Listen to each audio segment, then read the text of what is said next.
तर आज ना सकाळी मी माझ्या नवऱ्याला ना माझा एक मेकअप विषयीचा एक किस्सा सांगत होते लहानपणीचा, आणि हसून हसून पोट दुखलं माझं अक्षरशः. नवरा तर एवढा हसत होता, तोच आज मी तुमच्यासोबत शेअर करते. तर साधारण ना 2004-05ची गोष्ट आहे. ताईचं लग्न होतं मोठ्या काकांच्या मुलीचं, आणि मग सगळं असं मेकअपची वगैरे खरेदी झाली होती छान. आणि तेव्हा मेकअप म्हणजे फक्त लिपस्टिक आणि काजळ एवढ्या दोनच गोष्टी मला माहिती होत्या. आणि मग मी ताईला कुतूहलाने विचारायचे की ताई हे काय घेतलंय, ते काय घेतलंय, नाही काही असतं ना आपल्याला. तर मग त्याने आपल्याला पण मेकअप करता येईल आणि मग आपण पण छान दिसू असं. म्हणून मग मी ना तिला विचारलं, तर ते ना एक फाउंडेशनची बॉटल होती.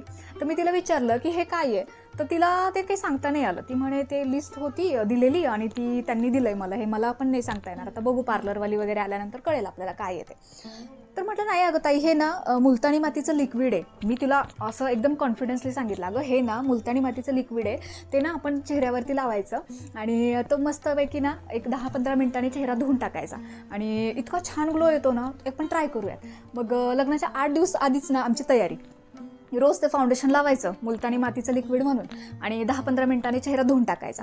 आणि नंतर ना चेहरा असा ऑइली व्हायचा. मग कळत नव्हतं काय आहे, पण ग्लो छान यायचा. म्हटलं हां बघ किती छान ग्लो येतोय. तर लग्नाच्या दिवशीपर्यंत आमचं तसंच झालं. लग्नाच्या दिवशी एक दुसरी ताई आली आमची, जी मुंबईला राहायची. तर तिने आम्हाला सांगितलं की हे काही मुलतानी मातीचं लिक्विड वगैरे नाही आहे, हे फाउंडेशन आहे जे की मेकअप करताना वापरतात आणि तुम्ही हे असंच वाया घालवलंय. आणि मग आम्ही त्यावर इतकं हसलो. तुमच्याकडेही असं काही किस्सा आहे का, मला कमेंट करून नक्कीच सांगा. नवीन असाल तर फॉलो